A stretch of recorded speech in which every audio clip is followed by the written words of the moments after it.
দায়মুক্তি বাংলাদেশের ইতিহাসে এই একটি শব্দ কখনো স্বস্তি এনেছে, কখনো তৈরি করেছে অস্বস্তি। আইনের সাধারণ সংজ্ঞায় যেটিকে বলা হয় বিচারের ঊর্ধ্বে। ১৯৭৩ থেকে ২০২৬ অর্ধ শতাব্দীর এই পথ পরিক্রমায় বাংলাদেশ রাষ্ট্র বারবার দায়মুক্তির আশ্রয় নিয়েছে। কখন কেন দেওয়া হয়েছিল ইতিহাসের সেসব দায়মুক্তি? কেনই বা জুলাই অভ্যুত্থানের দায়মুক্তি নিয়ে একই সাথে স্বস্তি ও সংশয় দুই বিরাজ করছে? দেশের ইতিহাসে প্রথম দায়মুক্তির অধ্যায়টি ছিল ১৯৭২ সালে। ৯ মাসের রক্তক্ষয়ী যুদ্ধে যারা অস্ত্র হাতে তুলে নিয়েছিলেন, তাদের যুদ্ধকালীন কোনো কাজের জন্য যেন স্বাধীন দেশে আইনি হয়রানির শিকার না হতে হয়, সেজন্যই জারি করা হয়েছিল এই অধ্যাদেশ। এটি ছিল একটি সদ্য স্বাধীন রাষ্ট্রের নৈতিক অবস্থান। দ্বিতীয়বার দায়মুক্তি দেওয়া হয় ১৯৭৪ সালের ৬ মে। জাতীয় রক্ষী বাহিনীর সদস্যদের কার্যক্রমকে সুরক্ষা দিতে রক্ষী বাহিনী সংশোধনী আইনের ১৬ ক অনুচ্ছেদ সংযোজন করা হয়। সেখানে বলা হয়, বাহিনীর সদস্যরা সরল বিশ্বাসে কোনো কাজ করলে তার বিরুদ্ধে আইনি পদক্ষেপ নেওয়া যাবে না। এই দুটি অধ্যাদেশই ছিল শেখ মুজিবুর রহমানের শাসনামলে। বাংলাদেশের ইতিহাসে তৃতীয় এবং সবচেয়ে বিতর্কিত ইনডেমনিটি জারি হয় ১৯৭৫ সালের ১৫ আগস্টের পর।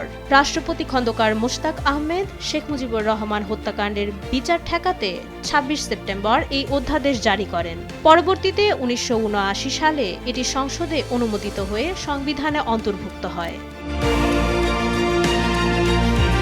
২০০২ সালে বিএনপির নেতৃত্বাধীন জোট সরকারের আমলে শুরু হয় অপারেশন ক্লিন হার্ট। প্রায় ৮৪ দিনের সেই অভিযানে মানবাধিকার সংগঠনের তথ্য মতে ৫৫ জন নিহত হন।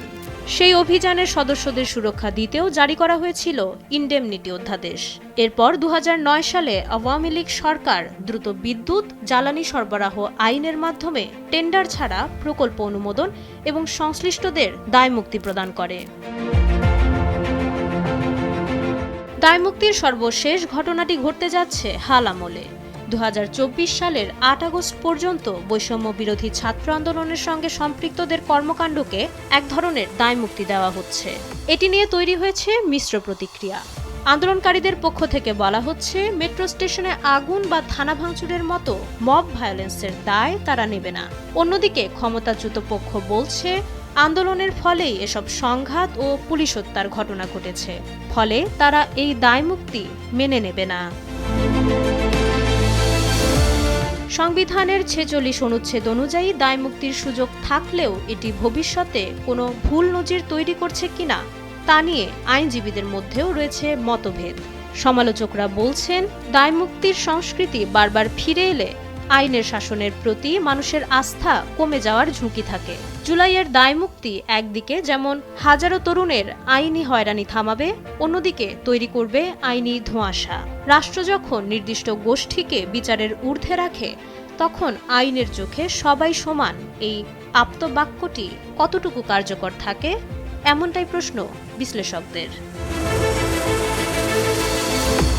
মাইশা মালিহা, সময়ের আলো।